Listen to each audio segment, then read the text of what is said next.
Part 1. You will hear a woman and a man talking about their work at a library. First, you have some time to look at questions 1 to 5.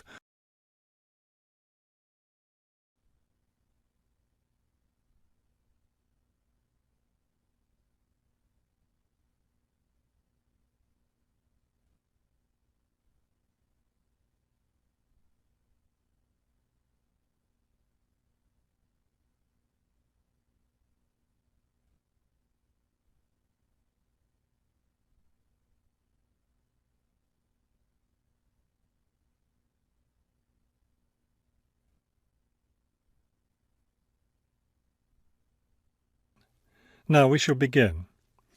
You should answer the questions as you listen, because you will not hear the recording a second time. Listen carefully and answer questions 1 to 5. Hello, I'm Mrs. Phillips, the head librarian. You're the new library assistant, aren't you? Yes, I'm Robert Haskell, but please call me Bob. All right, Bob. Let me take a few minutes to explain how the library works and what your duties will be. First, the library opens at 8:30 in the morning, so naturally we expect you to be here and ready to work by then. Of course. And you can go home at 4:30 when the library closes. Now, let me explain where everything's kept. It looks like here on the ground floor is where the reference books are. Yes, that's right.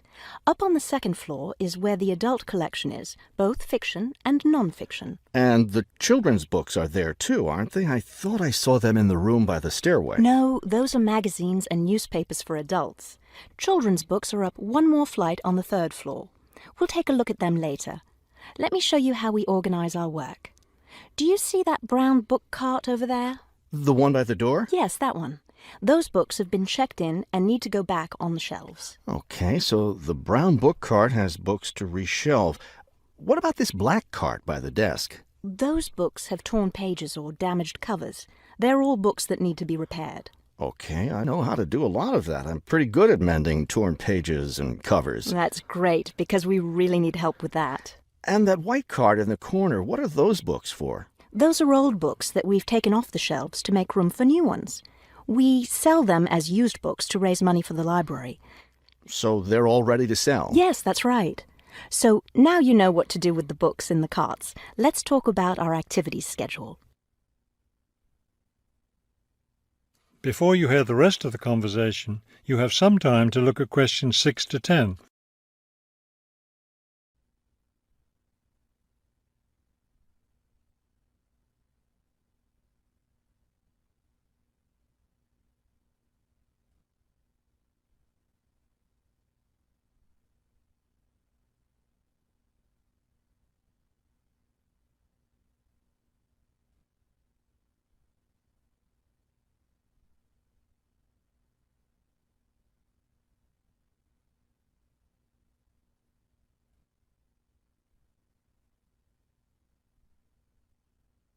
Now listen and answer questions 6 to 10. I understand this library has a number of interesting activities every week. Yes, our activities are quite popular. The most popular one is story time for the children. Do a lot of children show up for that? Yes, a good many. It takes place in the children's room on Thursday mornings at 11. Isn't there a family movie night too? Yes, but it's not at night anymore. We used to have family movies on Fridays when the library is open until 9, but now we have a different activity at that time, so we had to switch family movies to the weekend, Saturday afternoon. How much do you charge for the movies? They're all free. The movie always starts at 2:30 in the reference room, but you don't have to worry about that since you don't work on weekends. And what takes place on Friday evenings? We've just started a weekly lecture series. We have a different speaker every week, and the lectures cover all different kinds of topics. That sounds like something I'd be interested in attending. Good, because we'll need your help with that. You'll be working Friday evenings, and one of your duties will be to set up the meeting room on the first floor for the lecture. What time will you need that done? Let's say by 6:15. The lecture starts at 6:30, and the room needs to be ready well ahead of time. A lot of people arrive early. Maybe I should have the room ready by 6? That wouldn't be a bad idea.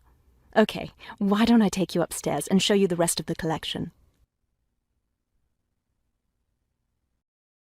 That is the end of part 1. You now have half a minute to check your answers.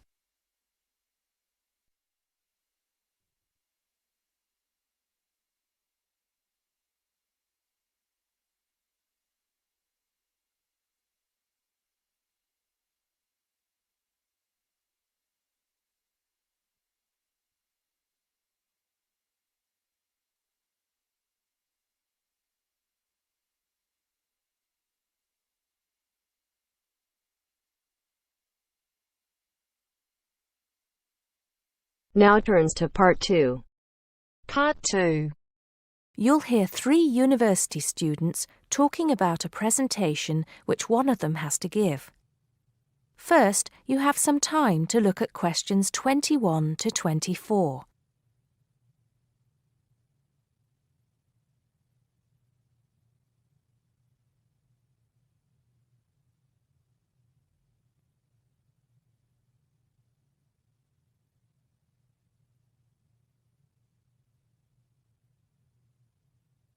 First, look at questions 11 to 14.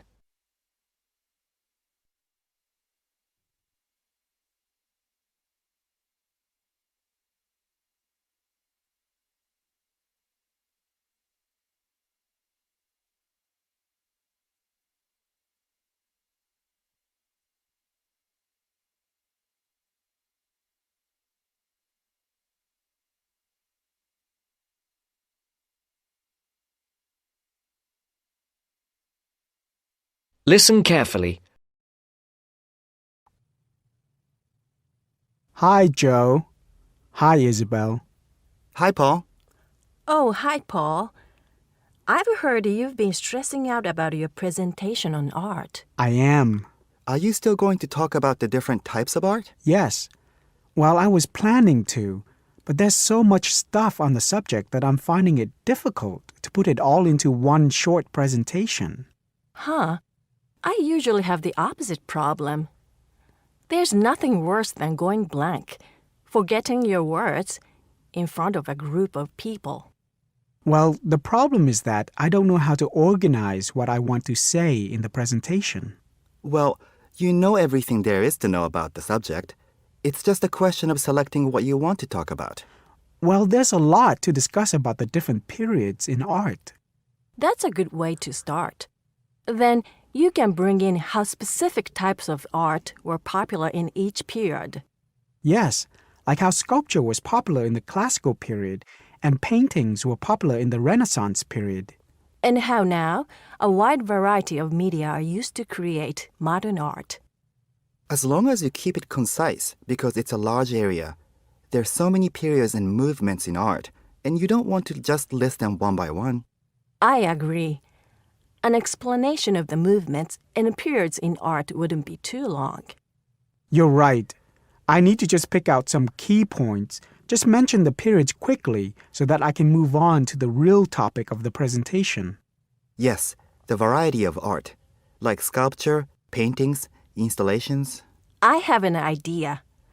Why don't you prepare a timeline to show to the class? That would be a nice visual, and it would focus your ideas so you don't get too sidetracked. Great idea. It would certainly cut down on time. Right then. Where are we? You'll begin with a very short introduction to the historical periods of art. Then, you'll talk about popular types of art within these periods. That's sorted. Maybe you could also mention some key works of art in each period, like the Venus de Milo statue or the Scream by Edvard Munch, and give some interesting facts on them. That's not a bad idea, because it does give people a frame of reference when I talk about specific kinds of art. After giving a historical context, I should really talk about different forms of art, shouldn't I? Yes, you should. After that, you can conclude with a question on what is considered to be art. Now, that would be really interesting. Yes, comparing the traditional views of art with modern views. Exactly. I think I'll have a collection of pictures, including famous pieces of art from classic to modern, project it on the wall, like the Mona Lisa and some pop art, and ask people whether they think it's art or not. Before the broadcast continues, look at questions 15 to 20.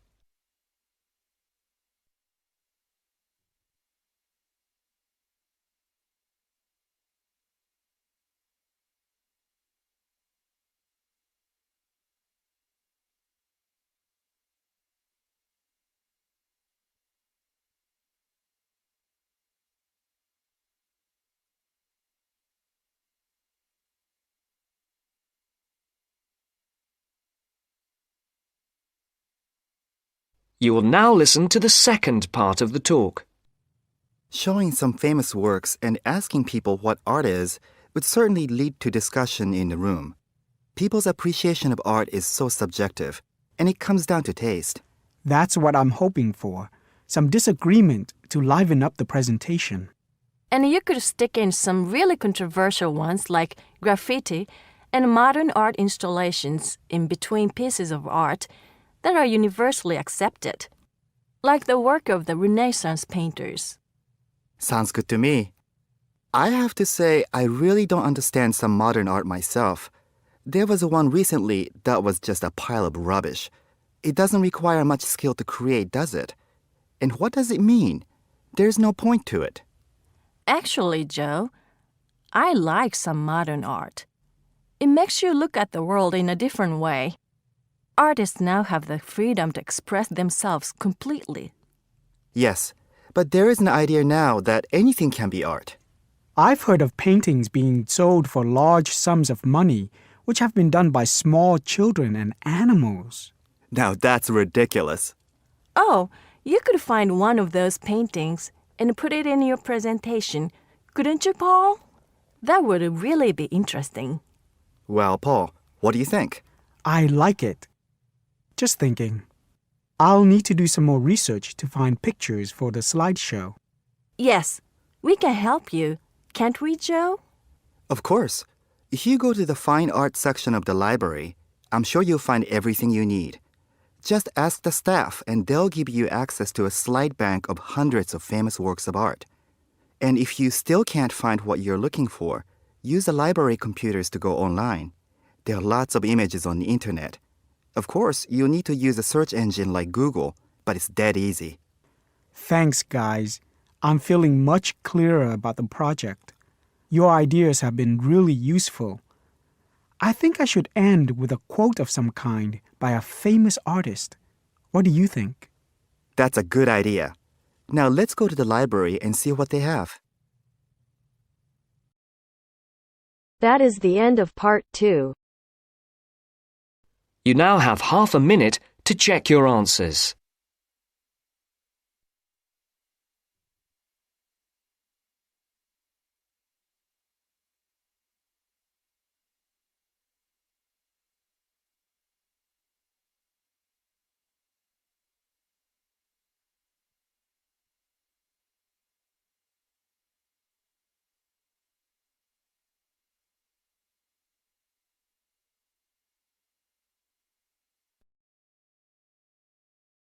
Now turns to part 3. Part 3. You will hear a reporter talking on the radio about old racing cars.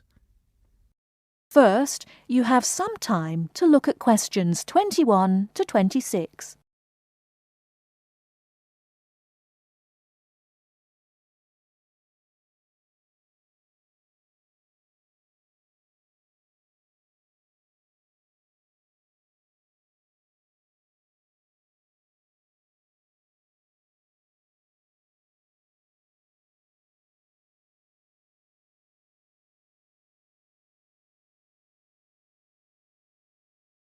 Now listen carefully and answer questions 21 to 26. The Goodwood Museum is currently celebrating some of the most extravagant types of car design in its Festival of Speed. Here's our reporter, Vincent Freed, who's on site to tell us about some of the cars on display. Well, here I am, standing in front of one of the most prestigious cars ever built, the Duesenberg. A fantastically expensive, luxurious car built in the early part of the 20th century and bearing all the glamorous qualities of the Jazz Age. How many were there? Well, only 473 Duesenberg J-types were ever built, and the model here is one of the rarest. Each had a short 125-inch chassis or framework, and the body was always in the form of an open two-seater. The technology behind the car's 6.9-litre engine was extraordinary. It featured capsules of mercury in the engines to absorb vibration and provide an incredibly smooth ride. In fact, these cars offered unparalleled performance. In an age when 160 kilometers per hour was considered very fast, the Duesenberg promised a top speed of 180 kilometers per hour and could do 140 kilometers per hour in second gear. Duesenberg, who designed the car, sold it as a frame and engine. This was typical of the age again, and many prestige manufacturers such as Rolls-Royce did exactly the same. Owners able to afford the hefty $9,000 price tag for the basic car would then commission a coachwork company to build a body tailored to their own individual requirements. The Duesenberg's great attraction for the driver was its instrument panel, which offered all the usual features but also several others, including a stopwatch. It was the Duesenberg's technology that lay behind its success as a racing car, and they dominated the American racing scene in the 1920s, winning the Indianapolis Grand Prix in 1924, 25, and 27. Before you hear the rest of the talk, you have some time to look at questions 27 to 30.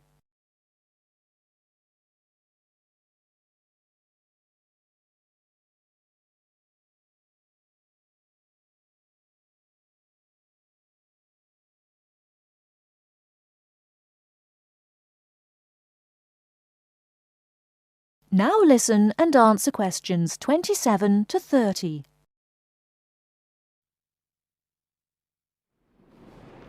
On to another celebrity, the 1922 Leia Helica. Only 30 of these French propeller cars were built, and the model here at Goodwood, which was the fourth to be made, is thought to be the only surviving example still capable of running. The brains behind this car was Marcel Leia, who was an aviation pioneer first and foremost, and the influence of flying is quite apparent in the car. The Leia very strongly resembles a light aircraft with its front propeller, but in this case, it's minus any wings, of course.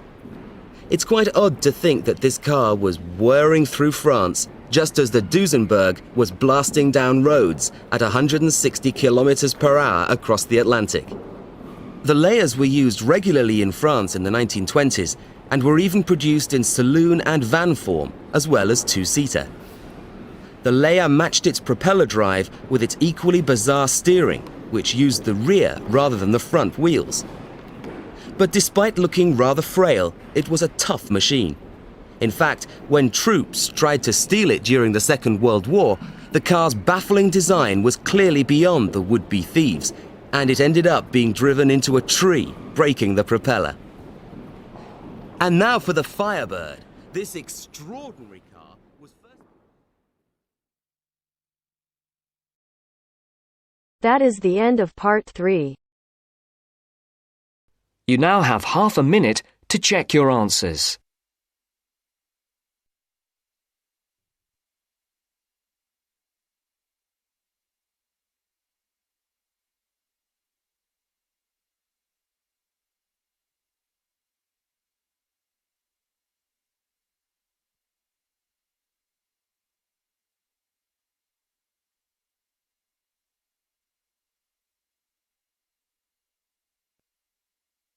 Now turns to part 4.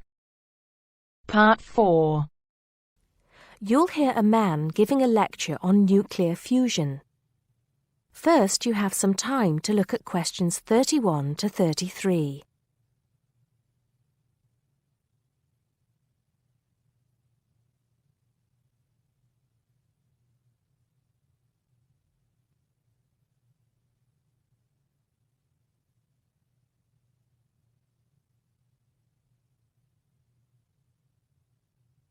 Now listen carefully and answer questions 31 to 33.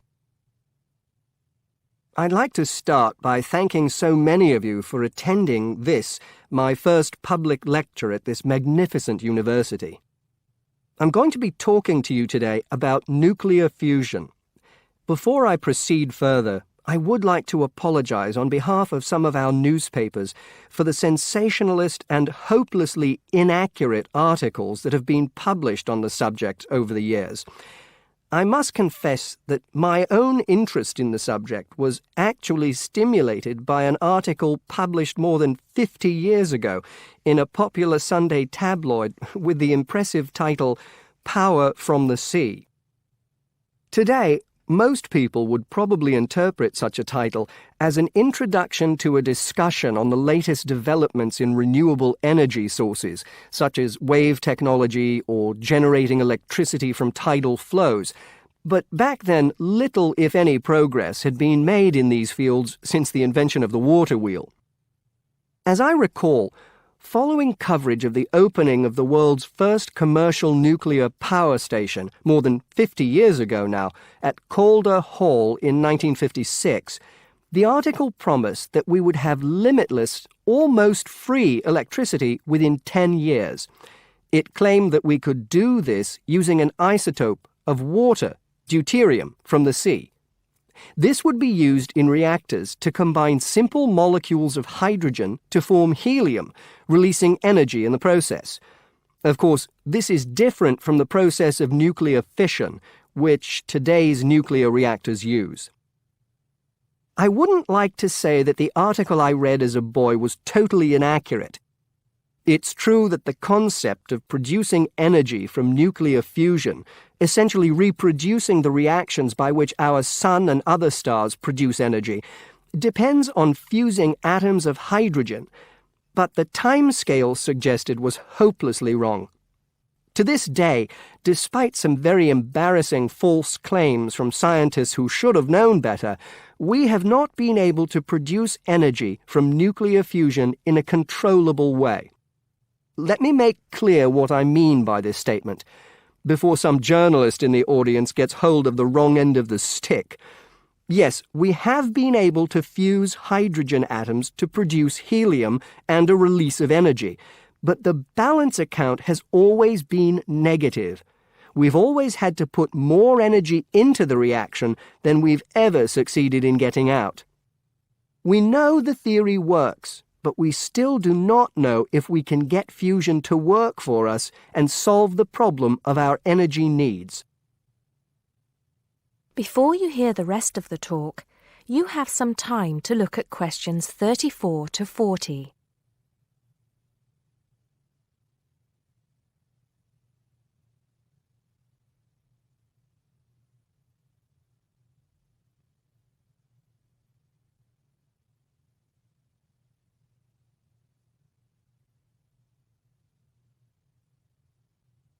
Now listen and answer questions 34 to 40. Here, I will briefly explain these problems before going on to give you a summary of the innovative ways being tested to overcome them. First of all, we have to try to understand the incredible physical conditions that exist inside a natural nuclear fusion reactor, such as the Sun. To start with, we have to create temperatures never experienced on our planet. Indeed, if we had experienced the temperatures required, then our planet would never have formed. We have to generate temperatures of at least 100 million degrees Celsius in a carefully controlled environment before we can even hope to produce a fusion reaction. The problems are immense, but it can be done. Many of you will know that you can put your hand into a very hot oven and not get burnt, provided you do not touch any of the surfaces. I won't go into the reasons for this phenomenon here, but we are applying roughly the same principles in designs for fusion reactors. I think I can promise you that the heat will be confined to a very small area. The other major problem we have to find a solution to is pressure. The pressures in a massive body like the Sun are vast, And this is what brings the hydrogen atoms into such close proximity to one another that they fuse into helium. We may not have to achieve the same pressures in a fusion reactor, but even so, it is a huge technological problem. What, then, makes me hopeful about the future of energy from nuclear fusion? Perhaps surprisingly, it is developments in laser technology. We can now use lasers to control the nuclear fuel pellets so that they remain suspended inside the reactor without touching the sides. Remember that these pellets are quite small, and because they contain atoms of deuterium and tritium, the two isotopic forms of hydrogen that can be used in these reactions, they are quite light. The lasers will also compress the fuel pellet to raise the pressure to that required to initiate the fusion reaction. Another, far more powerful laser will be used to heat the fuel pellet to the temperature required. This laser, if you like, will act as the trigger to start the reaction. Once started, it is hoped that the reaction will produce enough energy to maintain itself, and also that it will produce a surplus in the form of heat that can be used to produce the steam needed to drive turbines in order to generate the electricity the world needs. To give you some idea of how much energy we can produce, it has been calculated that just 1 kilogram of fusion fuel is capable of producing the same amount of energy as 10,000 tons of fossil fuel. I think you would agree that such an objective is worth working towards. I believe, and I am not alone in this, that nuclear fusion could supply the world's energy needs for centuries to come. That is the end of part 4. You now have half a minute to check your answers.